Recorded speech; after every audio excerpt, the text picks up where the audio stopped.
Yo, what up, what up, what up? It's your boy, King Jack Paul Martin, back with another episode of Whisper to Your Soul. I am here with a good friend of mine. Beyond friends, family. A young GOAT working his way up in the industry. I'm here with the young legend, Aragorn. What's going on, brother? What's up? Welcome to the building. I'm glad I got you on the show, Ty Vibes, you know what I mean? Give the people a brief rundown about yourself. My name is Aragorn Jones. Cameraman, first AC. I write, I do it all. And I've been friends with King for a long time now, so he asked me to come here, and here I am. Yeah, well, first of all, it's really good to have you on the show. So let's get into it. Because you're 21, correct? Yes. At the age of 21, how did you even fall in love with film? Well, I think I was always destined for entertainment, because I always had kind of an inkling in my mind, no matter what I did, if it would be in entertainment in some way. Okay. Especially because my name is Aragorn, which comes from Lord of the Rings. Yes. Parents are big nerds. They made a big nerd. Here I am. Yeah. Big shout out to the parents. Much love to y'all. Love you, Mom and Dad. Yeah, Dad. Yeah, so I watched Lord of the Rings at a young age. I love fantasy. My dad is an author. Wait. You said your dad's an author? Yes. Okay, well, what's the name of the book that your dad wrote? Oh, he's made many books, but one of my favorites is Shield of Destiny. Okay. That's a trilogy so far with book 4 on the way. So basically, this young girl named Veladriana has these mystical powers, and there's a bunch of different types of people like chasing after her, but she is saved by this warrior named Corwin Duceridin. Okay. And they are on a journey to, in the first book at least, Mount Elderstone, so that they can go control her powers before the necromancers go and capture her again. Oh, it's because they want to use her powers for their own. Exactly. They want to start the apocalypse, and she has all the powers, so they got to go get her. So his job is to like protect her, and of course she's learning all her magic abilities, and they got to get to this mystical mountain. Sounds like a fire book. If anyone wanted to purchase the book, where would they have to go? ShieldOfDestiny.com, or you can purchase it on Amazon. Yeah, on Amazon, Kindle, anywhere that you get books. Literally just look up A Shield of Destiny by Skeeter Jones and Charles D. Carpenter. Okay, that's Shield of Destiny. Y'all make sure y'all check it out. Get the merch, cop all that. You feel me? Support. So, it sounds like you come from a family that has always been in the entertainment industry. Would that be correct? I have uncles, aunts. My mom used to be a dancer. My dad was an actor before he became a director. There's so much creativity. A lot of people I know are in the music industry. Okay. Tons of people I know, of course, are in the film industry. Right. I just grew up around a lot of different ideas and worlds and whatnot. Me as a kid, I always loved my friends, because my friends and I would go and we'd play make-believe or whatever. We make our own little worlds. I even have a journal somewhere of like all our little drawings and like the world building we did. Right. We'd go out and we'd make our show or whatever. And my best friend and I, we make what's constantly. Now I play D&D. Still, I basically came full circle. Yeah. So yeah, I just am creative all the time, and I would love eventually to see all my worlds become something. I like that. So as of right now, film is that avenue, but I would love eventually to, make books, games. I would love some games that I could play my own stuff. Okay, so you're an avid gamer there. Oh, avid. Okay. I want all the smoke. I just want to put that out there. Looking for free smoke on the game. If you really think you like that, well, I'll let me on that. Okay. So we'll exchange game. I just want you to know. Oh God. Let's see. Keep the same energy. That's me. Okay, so when it came to becoming creative, how did you find that? I mean, you're 21, you're young. Most people at 21 don't even know what they want to do, or they're still figuring out life, which isn't bad. But what influenced you to choose film, and when did you feel like, that was the path for you? Well, it started out that I was definitely thrown into it. Okay. Because I'm sure you remember COVID.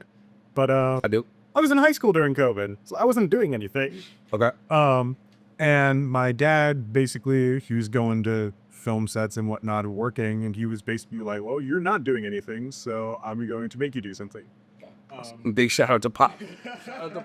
For figuring out something that would be beneficial, even though you might have resisted in the beginning, but shout out to your dad for being an amazing father, for seeing something in you and pushing you towards something that could help you excel to become the young man that you are today.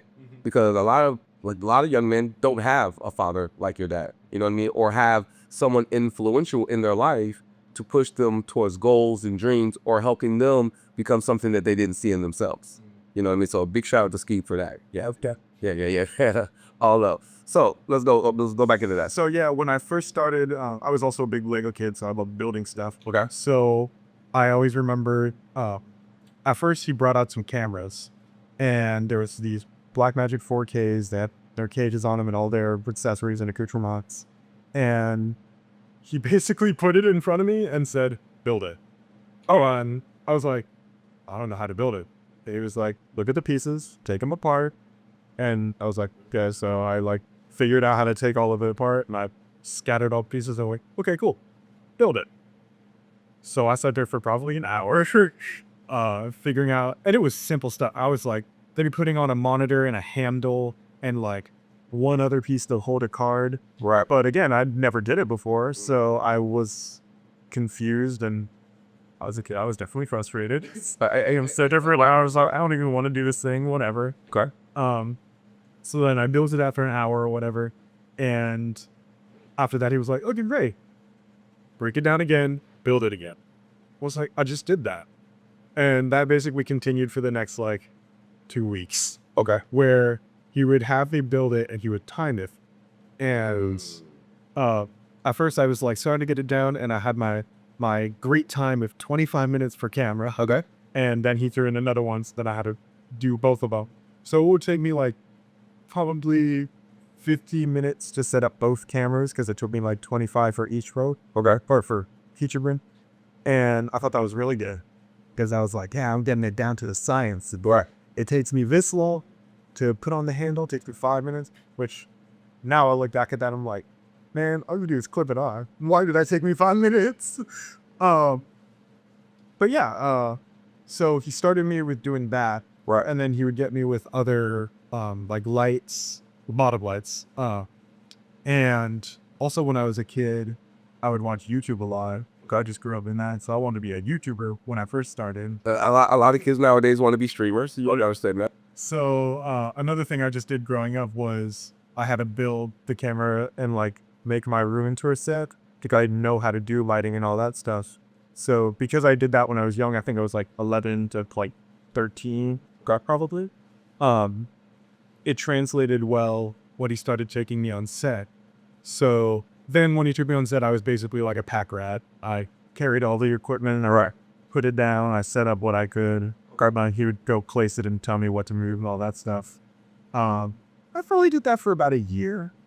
And a year or two, probably. Okay. And then when school did get back in session, I would get to be out of school sometimes, because he'd be like, hey, I have this job, come to work. And I was like, that sounds like your dad. that sounds like your dad. Yeah, I guess I can get out of school, whatever.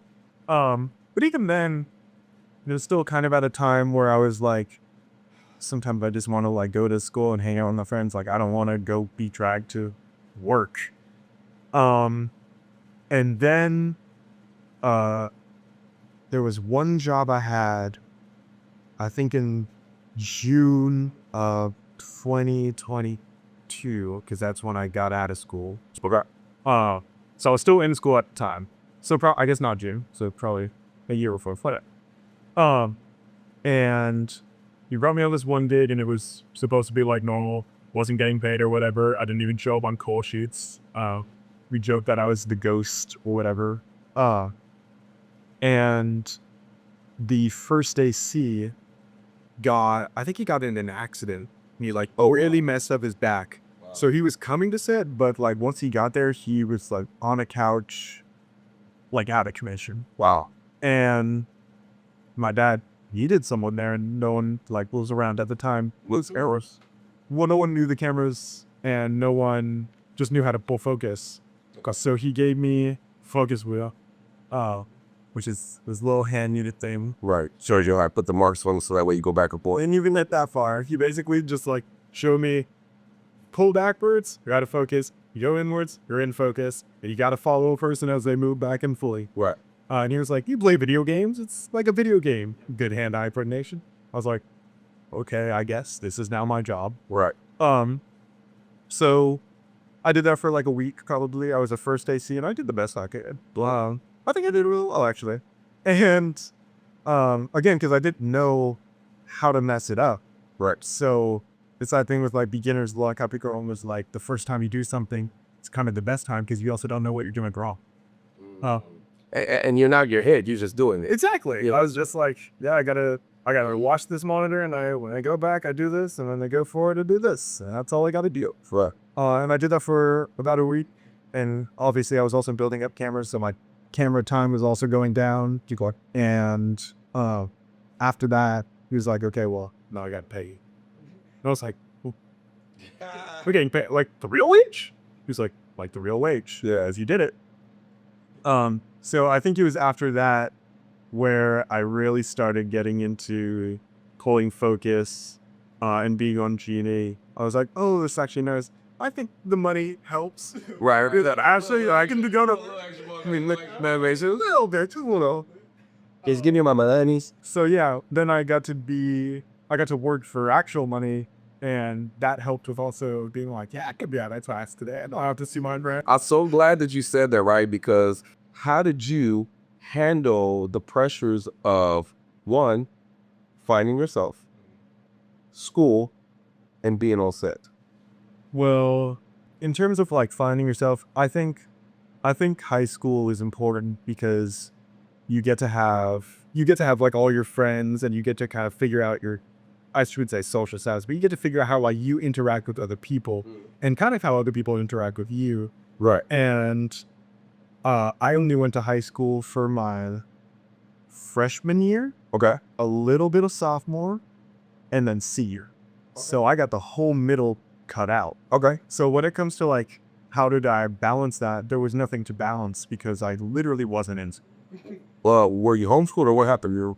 So basically they would just put you on Zoom calls, and then you still shoot that last. Because of COVID, yeah, gotcha. So we didn't go to school. So you were at school anyway, you were online doing, well, got you. That's right. So there was no real, I didn't have to balance like, oh, like I want to go out with my friends. Couldn't go out anywhere. Yeah, exactly. So COVID definitely rearranged a lot of different things. And here's another question. How did you even handle that? Because, you know, my generation, we never had to deal with something like COVID where we were just going to school online or we weren't able to see our classmates. How did you handle the transition of, you know, one day you're in school and the next day you're online, just doing it online? I think at first I thought it was just going to be like 3-month thing or whatever. And then by the second year, I was like, wow, this is going on for a while. But basically, I mean, I had a laptop at the time, had my low gaming laptop, and I mean, you go in at the time that class wouldn't be, sat in my front kitchen and went on class or whatever. But also because I was in class and I'm on my computer, I'm like, well, I can either listen to the class or I can play games. Right. And right. I didn't play a lot of games. It did get me in trouble eventually. But yeah, it was a weird experience. I really didn't talk to any of my friends for like those 2 years. Wow. And I couldn't tell you entirely why, because like, I just know like, once I was out of school, anyone who I would have talked to in school, I just didn't. I didn't really keep up with people for some reason. I had a friend group that I like started hanging out with, because just before I got out of school, I joined the D&D club because my friend, she was like, oh, Break that down, the D&D club, for those who don't know what that is. so D&D is called Dungeons and Dragons. Right there, but only real gamers know that. Of course. And I'm sure you've heard of it before, where it's the nerd game where people pick up dice and they fight goblins and they play with spells and whatnot. But really what it is, it's a storytelling game, which immediately hooked me. And I went to this club because we had school. So the game hooked you because of the storyline. Yes. Okay. So we had school clubs, and one of them was a D&D club. And my friend, who was kind of nerdy, she was like, oh, we should join this thing. I think you'd like it. And I was like, oh, I've heard of this before. Why not? I'll go in. And the first game that I've played, I really enjoyed the world that the DM, which is the dungeon master, he's the person who, or she is the person who runs the whole world, and they they don't control the players, but they run the world. They make the story. They describe how players interact with the world. So I really, really enjoyed that aspect of it. Right. Watching them make the world because it reminded me of my own world making. And then I had made a friend through that, and he hit me up and he was like, "Hey, I'm running games online now. It's with like 4 other people I haven't met before, and I would really like you to join." And I was like, "Yeah, I'll come in at some point." And that lasted for 3 months. That's cool. It's funny because when we talk about the gaming world and we talk about the storyline and how the storyline hooked you, I find that to be like really intriguing because now look at what you do now in film, because it's still the storyline. It's still a protagonist on a hero's journey, just like in a video game. And when you beat the final boss, you get to see the new world. So it's almost kind of like following the same timeline as film. And so my question is, how did gaming influence your storytelling? How did gaming impact you as a filmmaker? So, again, back to D&D. Yeah. I started off as a player, kind of being in other people's worlds. And it's kind of like hafting. Yeah. You made your own character. Yep. You go around, you do all the stuff, and you role play with the other players at the table. And they're like, I want to buy this thing over here. Oh, you can't buy that thing because I have 2 little gold. And you kind of do all that stuff. I was like, yeah, this is fun, but I want to do what that guy does over there, where he makes the whole world. He describes how everything works. We were in like these goblin caves, and I just remember how he would describe their society and how they treated us and stuff like that. I thought that was really interesting. So on top of that, my dad had written his books, and I kind of made parallels between the books he would read, or the books he wrote, and the games I would play. I was like, this follows the same thing where we all get together due to whatever circumstances. Big bad evil guy over there. We have to go climb up and become stronger through our adventures and become stronger as people and as a group, and gotta eventually defeat the bad guy. So here's a question, because sometimes sons like to emulate what their father does or walk in that path, right? So your dad was an author, your dad is a director, your dad was an actor, and your dad has also been a cameraman. So he has multifacets of the film industry, and he's been successful. You know what I mean? Your dad was one of the top people when it came to commercials in LA. He's had a lot of success. So it was kind of like a blueprint or a navigation system of inspiration for you. Because now, if you take what you were telling me, from my understanding, you love gaming. Gaming has a storyline. Gaming has it then. And you wanted to be the person to create the game. So I know you do cameras now, but will you ever want to step up to become the director and create the world like you wanted to do with video gaming? Definitely.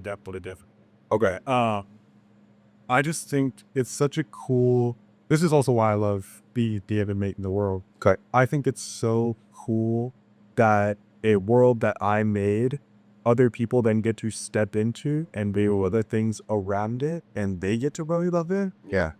One of the coolest moments I've ever had was I wrote up like a ton of lore for the world and like these little niche things that I didn't really expect players to care totally about, but I was like, oh, if someone reads this, that's cool.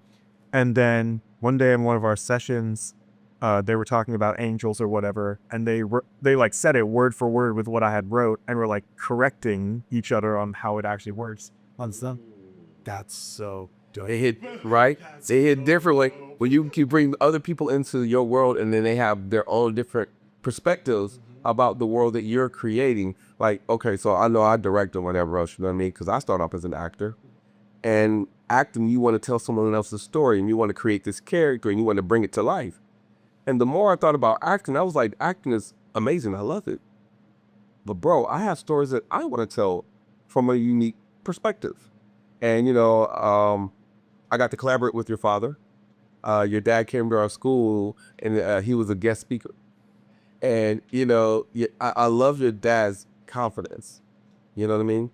And your dad was like, well, I'll give out my phone number, blah, blah, blah, blah, blah, blah, blah. I remember the day he did that, by the way. Right? Keep going, but I remember. You know? And so he gave out his phone number, and they were like, "Are you sure you want to give out your phone number, Skeeter?"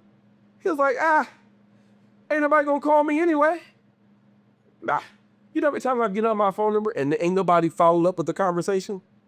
And I just thought that was so cool. I said, there's no way that, his dad's gonna come out here, drop this knowledge, and I'm not gonna call him. And I've been calling him ever since. And that's how we became friends, because I accepted the challenge of calling him. And your dad has helped me bring my stories to light. He's been a part of every film that I've done. And, I just appreciate the mentorship and the learning. Big shout out to you, Ski.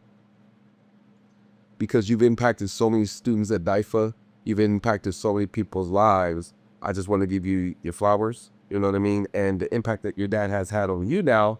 Because now when I come to set and I see you on set, I see you giving instructions. I see you telling other people what to do. I see you running the show. I see you behind setting up the cameras, making sure all the cameras right, making sure everyone's getting the right shot, making sure the full focus is going on. So kudos to you from your dad saying, "Hey, take that apart.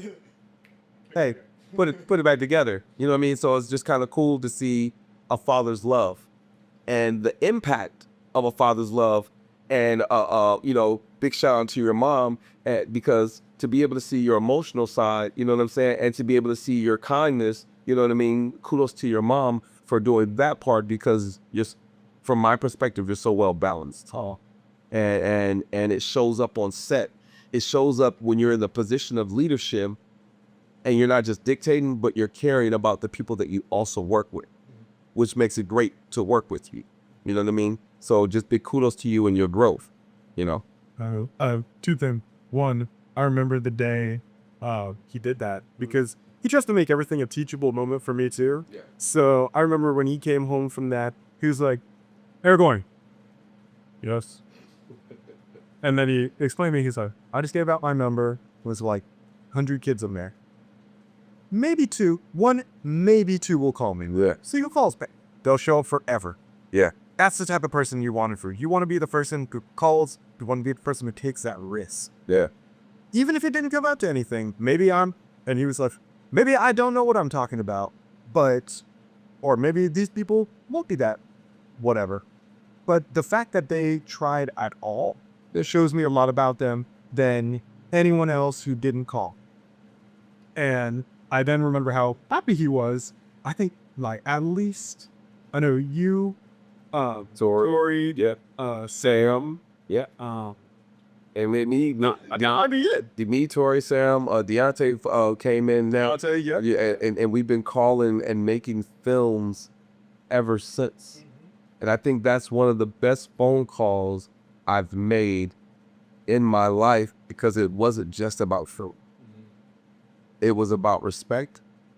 It was about mentorship. It was about leadership. And it was about having someone who believes in you that's going to force you to learn and force you to do it. So that way he doesn't have to always be there for you to do the right thing. And I think that's the really cool thing about your father, because now those same principles, you don't have to think about it. It's just muscle memory for you. And I think that's why you have the success that you have. So here's a trick question for you. Yeah. What's something that you had to unlearn or let go of in order to become better now? Is it a cop-out to say, oh, I had to kind of think I wasn't all that? No. I think that's great to actually say that. Actually, 15-hour penalty, because I think that's a gem. I think you should say that again, because someone who's listening can actually learn from that moment of what you just said, because I think that was really powerful what you just said. I had to kind of think that I was not all that. And what I mean by that, this is one of the greatest teaching moments I've ever had, and probably one of my dumbest moments in my career. Basically, my dad was bringing me on to this film, and I had done little things with him, and I thought it was great. Where I was like, I know how to pull focus. I know this one camera. That's right. I know how to build and break that down. I know lighting. I know it all. Right. And we were going on this new job, new people, different cameras I've never used before. And I was like, well, one camera's like every camera. I know that camera. That means I definitely know this camera. And he had been telling me for weeks and weeks and weeks, learn this camera. When we show up on set, I want you to know everything about this camera, what goes on it, how we work it, what you need to have. You're not going to have your normal hand unit that you use. You're going to have different. I need you to learn all that. And on top of that, I need you to get this equipment so that you can do your job. And I looked up like videos on the camera and whatnot. But when I got there, one, I didn't have any of the equipment that I needed. So Sheesh. in front of, there were two teams also, which is something I wasn't used to, is there was me doing my job, and then there was another person who's also doing the same job as me, because there's two cameras now. And to basically watch the other person know all the stuff that they know, see them with all the equipment, and then kind of be in front of a whole set, and then people are asking me questions that I should know. And then me being like, even something as simple as like, hey, can you give me this piece of tape so I can tape this thing? And you're like, I don't have tape. I was very fortunate that there were so many people in that group who did help me, including that AC. Correct. But it was a really bad look for those first few days. And my dad, like, he basically was like, you're fired. Don't come with your twat. Wait. Hold on. Your dad did what? My dad fired Offset. I think that's beautiful. Because your dad is going to fire you out of love. Another person can fire you or try to blackball you or to try to put a negative stain on you, right? But I think by him firing you, it helped prepare you because you never wanted to be fired again. Yep. Yes. So I luckily I was only fired for like a day. But What? I basically, I got how did that feel when he fired you? What was your thoughts? it was I was angry at first because I was angry, but not, of course, at my dad. I was really angry at myself because I was like, he always tells me I didn't listen. And now on top of that, I'm getting replaced. That's what really stung, is that I also was getting replaced. And a third final thing is that I let my dad down in front of everyone. And because my dad always bets on me. So to bet on me and then we let him down so spectacularly in front of everyone, I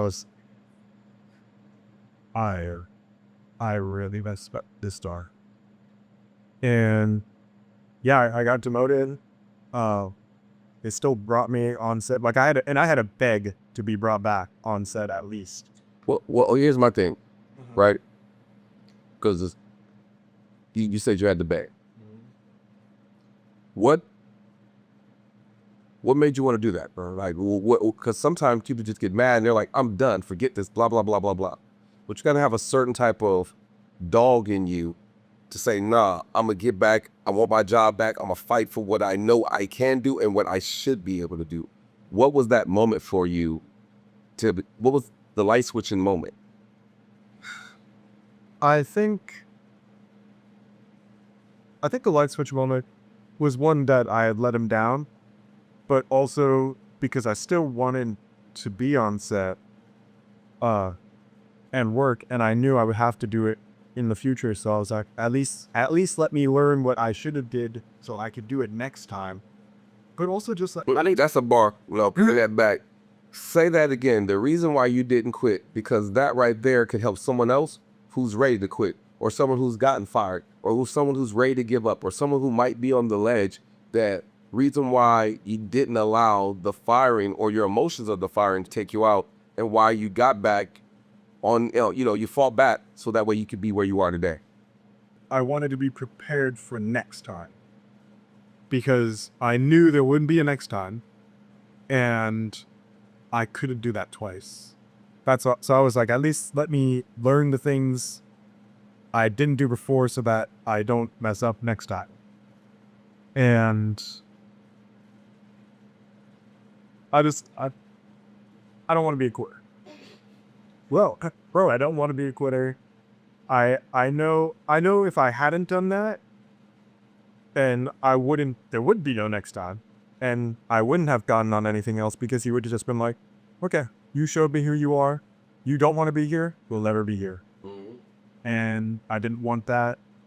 And Let me ask you this. Do you think that was a life-changing moment for you?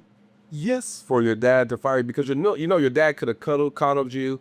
He could have said this. I mean, I know that's not who your dad is. not at all. That's so not your dad. You know what I mean? But your dad could have coddled you, and it would have never lit the fire under you the way it did. But the fact that he did fire you, and it did motivate you, I think that's powerful, bro. Because a lot of people get coddled, or they have no one to say anything, or to let down. And I feel like that might have been, I feel it was a life-changing moment, but I don't want to speak for you. Do you feel like that was something that was a defining moment for you? I definitely think it was, because nowadays, whenever I'm on a job, I learn as much as I can about whatever it is, especially if I haven't done it before, because I never want to be in a position, especially if it's someone else, because I know my dad would have eventually forgave me if I did do that, because he's my dad, he loves me. Right. But someone else is going to be like, never hired him again. We don't need him. And that's a fact. I never, ever, ever want to be fired from something. Yeah. Because I didn't know what I was doing. Yeah. I could have. Yeah. It's really, if it was Of your own inconsistences. Right. if I could have did something to not be fired and I was fired, that sucks. Yeah. But two, I really, really hate the idea of being replaced. And that's what got me when I was replaced and I thought I wasn't replacing. Well, wait. That's a bar. That's a 15-yard penalty. You got to say that again for the people in the back of the church. What'd you say? What got me is that I was replaced when I thought I was unreplaceable. A lot of people ain't gonna like that right there. A lot of people ain't gonna like that because all the time we really think we all of that and can't nobody do what we do, blah, blah, blah. Boy, anybody could be replaced at any time. If you're not showing up for your blessing, you will miss your blessing. And I mean that from the bottom of my soul because I remember, I'm thinking I'm all of that as a hater. And I am. I'm really like that. I ain't gonna cheat myself. I'm really like that, right? And so I was calling myself a one-take wonder. Ooh, so... right? I'm a one-take wonder. I do that. I know my lines. I'm already ready to go. I got my story, right? In my mind, right? So I remember that your dad hired me to be on Clicker. Make sure y'all go check out Clicker. It's about to go crazy. I'm playing Master P's bodyguard in it. Subplug. So let me know. No shame, you feel me? But I was on set and I had to do the scene where I won't say the scene, but there was a part where I just forgot to zip up the duffel bag. And I would go out there, I would do my lines, you know what I'm saying? I'm excited because I'm Master P's bodyguard and whatever else. Cut! You forgot to zip the bag. Who, me? So I'll do it again. Cut! You forgot to zip the bag. God damn it, King, zip the bag. It took me like 3 times to remember to zip the bag. And I was like, what is happening right now, bro? Like, how the hell am I? Me? I'm a one-take wonder. Me?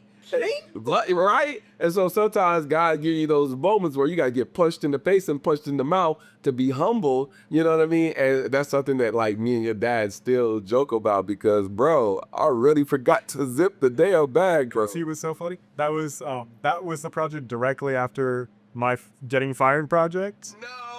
No! So I was sitting there like, damn, King, I just learned that. Bro. Because it was so funny because I know you're going to react to it, so I'll put the camera on you right now. Your dad was like, oh, thank you, replace your ass. And your dad was like, listen, don't make me replace your ass. I don't want to be replaced either. So I had to get myself, hold on, God. Let me get centered. Okay, breathe. Don't forget to zip the bag. And then I went out there, nailed my scene. Actually, I get to be in the trailer of the movie. I'm so grateful, you know what I'm saying, to the cast, crew, all the actors. Big shout out to Master P, bro. You are amazing. I just want to show you love. It was a pleasure working with you. You have always been a legend, you know what I mean? And I can't wait to do more work with you in the future. So big ups to you, P, you know what I'm saying? And big up to the cast and crew. Skeet, thank you for the opportunity even to be on set, you know what I mean? So it's funny that we get to have that same moment about not wanting to be replaced and how that will light a fire up under you and it'll humble you. Yeah, and that project too was a huge game changer for me because again, that was directly after my getting replaced. Yeah. I went out, got everything I needed, got a case, got all my equipment, got everything so I can look good. Yeah. And that project was specific in it was me and it was a PA from the show that I got fired from. Thank you. Okay. Amber, shout out. Love you, Amber. Big shout out to Amber. Big shout out to Amber. She, kind of like you guys, who called my dad, would go to my dad every day and say, I want his job. I want his job. I want his job. And she was like, you got here because of nepotism. I want your job. And I was like, kidding. Okay. Game on. Game on. Game on. So, of course, my dad loved that. So he was like, okay. He came on a few other tinier jobs with us. And then he came to both of us and he's like, look, you two are going to be on a team. I need you to support Multiple because our whole job is supporting him and adding value. Right. And you two need to be on point because the other team is on point. And I don't want you asking nothing. And I don't want us to be on set and they have their stuff ready and you guys aren't ready. That sounds like. Because guess what? Everyone's replacing. Hey, listen. I was just like, I'm not getting replaced. Listen, if that don't light a fire up under you, you shouldn't be doing what you're doing, girl. You know what I mean? Like for me, I don't want to have the God-given gift to do something and then cheat myself out of the opportunity because of my laziness, discipline, and don't want to be consistent. So what I want to do is make sure that I take my gifts and use it, and not just use it, but show out. Like, you know what I'm saying? Like, go all out, you know what I mean? With the gift. Like, like, you're so talented now because of all of this, bro. Yeah. And it's dope.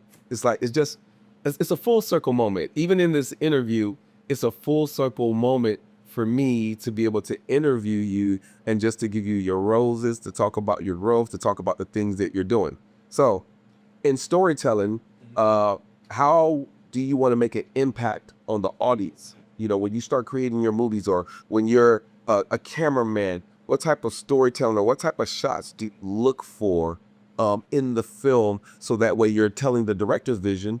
And the second question is, when you become the director, how do you want your stories to make an impact on the audience? In terms of camera work, I always love being on the like close up to medium camera. It was usually whenever we shoot, we do wide and close or whatever. So I always love the closer up shots because I feel like they're really personal, and especially kind of like when it's about a character, we get in their head because they're literally pointed right at them. We see all their emotions, and they're just a lot more beautiful shots, I think, because of how personal they are. So as a cameraman, I like looking for whatever that personal shot is going to be. And then even as an AC, the narrative tool that focus is I think a little underappreciated because you don't really think about like what's in focus on camera. But again, that's a whole job that someone has to change or someone has to do. And especially with like rack focuses, say someone's crying about their mother and is really emotional scene about that, and then you rack over to a pendant of their mother. That's a beautiful shot. And that's the other thing I always look for. Even without someone immediately telling me, you kind of got to feel out, one, what the cameraman is going for, and two, what like EP is looking at. I can't tell you the amount of times I've heard over the cons, yes. That's what I wanted. Good instinct. It was funny because we were shooting Twitter Fingers, my movie Twitter Fingers, and we were at the beach, and we were going through blocking, and we were shooting the scene. And in this one scene, I think your dad calls it a lug dragon, right? Or a magic dragon, a lug dragon, whatever you think of it, right? Where, shout out to Antonio Charity, amazing, brilliant actor, brother of mine. You know what I mean? There's a scene where he's talking to his boys, and shout out to Marlon as well. You know, and like 12 birds just fly in a single line in the shot where they're talking to God, and he fly by. He's like, shoot, shoot, shoot, shoot, shoot. You know what I'm saying? And so we're shooting, and in the shot, you see them talking to God because in the movie, their mother had just passed away, and he was giving his life back to God or whatever else. And in the shot, you just see 12 birds line up and fly right into the scene while they're crying and they're talking to God and they're in alignment, and then they fly out the scene. Never saw the birds again, but we caught. He's like, yes, yes, that's what I'm talking about. Yeah. Those moments with just like real life happening around, always great. I know my dad loves like if a train is about to go by, some people be like, "Oh, first sound, that's not gonna be great," or "Oh, like we don't want the train back." And so shoot that now. I want that to be the transition for this shot. Yeah. Shoot it now. Yeah. So yeah, getting stuff like that is always great. In terms of the impact I want my stories to have on the general audiences, I don't know if I've generally thought about that as much. So that's right. I don't think I've written anything like crazily deep like that with a single character. I just know whenever I make a world, I love dark fantasy. That's my Are you an anime head? yeah. Yeah. Okay. Because I want to. I love what Ryan Coogler and Michael B. Jordan did in Creed. I want to start taking animation cuts and adding it into film as different transitions to be able to tell a story. Because I think in anime they have some cool cuts or whatever else, right? Dude, anime is on it. Man, people sleep on it. Really do. People sleep. It's animated. It's for the kids. But they have incredible stories. And great shots. Yes. Yeah, exactly. The shots, man, the shots and the cuts and the way they capture the storytelling in anime, I would love to see some of those different styles in film. Because I think it helps advance the storytelling and everything doesn't have to look the same. You know what I mean? Here's a question, because you're always behind the camera. Have you ever found someone's acting or storytelling to be so good that you turn into the camera and it touches you emotionally, or you're so in sync in the story that you find that emotional frequency or ball hitting you because you're directly in the lens catching the shot of you're in the windows of their eyes? Do you ever fall so in love with the story because the acting is so beautiful and you're on camera just capturing it? Yeah. There'll be a lot of time for him. I'm sitting on my reel on my camera. Oh shit, in focus. Really? There's this one, it's this musical film that we just did. I don't know how much I'm allowed to talk about it, but the actor, but the actor in that is so great in the way he can portray his emotions without actually speaking. And we have this incredible shot where he's kind of losing his mind and he gets off the phone and he's so paranoid that it's literally just a scene of him looking around and his eyes tell everything for how scared he is of what he's doing. We have this great tight shot where you can like barely get most of his eye in focus while he's looking around. And I remember sitting there and we captured that probably for like a minute of just him looking around. And I'm sure not all of that will kick up. Of course not, but it's still that whole minute I was like, that was great. And of course, at the end of it, you just hear all on the comms, yes, that's so funny. Cause you know, we were, when you're, what is it? Where the directors and everybody said, what's that called? I'm massive brain fart. No, on set, you got the you know, Video Village. Video Village. There we go, brain fart. So when they're in Video Village, I remember looking at the prompters while the film being made, and you're just like, yeah, that's it right there. There's a moment. All those are like real moments. There's so many moments, like even too, or you'll want to say something, but you're like, they're filmed it. I can't say the thing. But you're just watching and wanting. And it's moments like those where sometimes I'll be on projects where I'm like, it's kind of just a rinky dink, whatever. And then I'll see that and I'm like, oh, I can see it coming together now. Well, I see why it was. Yeah. And I love moments like that because like, it's so easy when you do a lot of projects Yeah. to kind of be like, oh, this one's good, this one's bad, blah, blah, blah, blah, blah. But I think all projects have something in them where they have some kind of meaning. Yeah. Even if it's not to like a general audience, I think even if a project is just cool to the people who made it, you did your job. Yeah. Because that's like life. You just want to make cool moments. Yeah, I think what you're talking about is the secret of creativity and actually taking something out of the imaginary world and making it real. Now, there's levels to film, but I think the transition of the imagination of the world into reality, I think there's always a silver line of beauty of bringing something to it. And some people do it better than others, but I think with consistency, there's no way you can get better at the things you do because you're consistent at what you do. And in that's kind of like getting in the weight room of your life in order to be able to see the difference in the body that you want, your body of work. You know what I mean? So I really think that's dope. I only got a couple of more questions for you. Having fun. Cool line, right? What's something that you would tell a young person who wants to get a film? I think I'm actually meeting more young people in Seoul right now. Because on my own come up, I was around like older people all the time. Well, I mean older people, usually like, what's to say 25 and up. You got her? And nowadays, whenever I'm on set, like I'll start meeting people my age or a little younger. I'm like, oh, this is cool. Like, guys are starting to come in out of college. Yeah. I mean, you're old now to the younger crowd. You're old.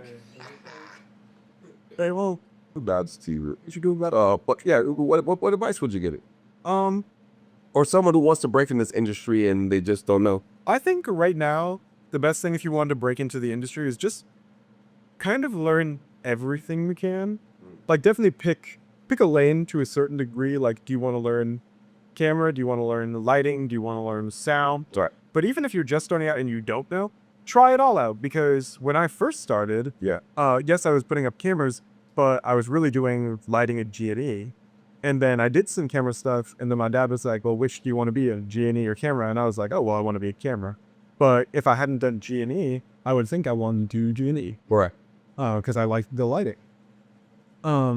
So really try and pick out a thing that you like, and then learn as much of that as you can. Right. So you're not like me and think you know everything. But just getting experience is great.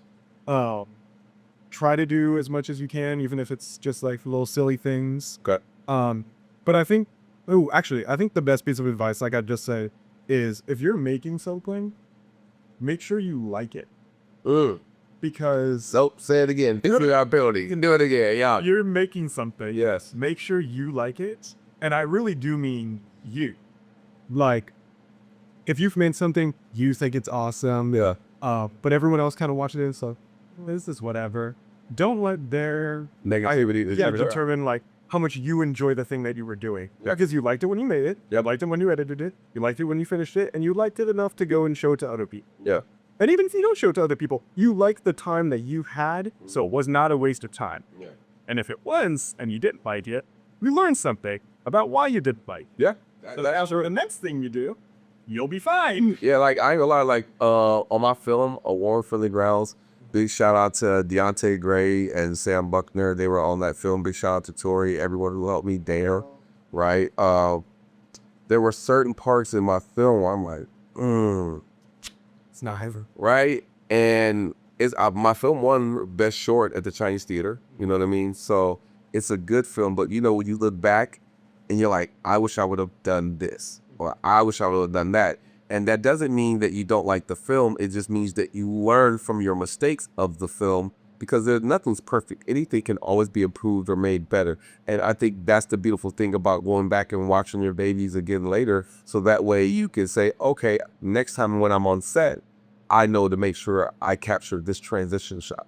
Or that way it's safely from a jump cut, or I know that I need to make the storyline a little, you know what I mean? You get to learn from those errors, which are the beautiful things. I think the beauty of life is learning from the flaws, to celebrate the flaws, because the flaws is actually where you get the growth. You know what I mean? And not to just, well, this flaw was this, and you allow that to take you to the sunken place. I think there's a puzzle. A puzzle is beautiful because of all the broken pieces. but you got to take all these broken pieces to put them together in order to see the beautiful picture. Right. So when you understand the broken pieces in a puzzle, then you can understand you and be okay with the pieces being broken. But take the time to sit with yourself in your creativity to learn how to take all these broken pieces to create a beautiful masterpiece. And I just think that's kind of what people are. I think we're a whole bunch of broken pieces, but we complain about the brokenness and don't see that the brokenness is where the beauty is. Right. And even with puzzle pieces, like you could construct a puzzle, it takes you 2 hours. And you're like, damn, I wish I did all the edges first. Right. Now you know for your next puzzle, Right. if I do all the edges first, I'm gonna love that, and then I know how to put them back together from there. Yeah. Just each project will always teach you something different, and that's another thing my dad would always quiz me on. Is like, okay, what'd you learn this time? I'm like, well, we kind of did the same thing, but he's like, what'd you learn? Yeah. Get Skeeter fashion right I there. had to come up with 3 things. Yeah, no, that's good though, because now it's forcing you to relive the process, rethink about the process, and it's forcing growth so that way you can learn from even if you think you did good, there's still things you could always learn to be better. We should always be in the position of learning, because the more we learn, the better we grow, the better our projects we put out into the world. You know what I mean?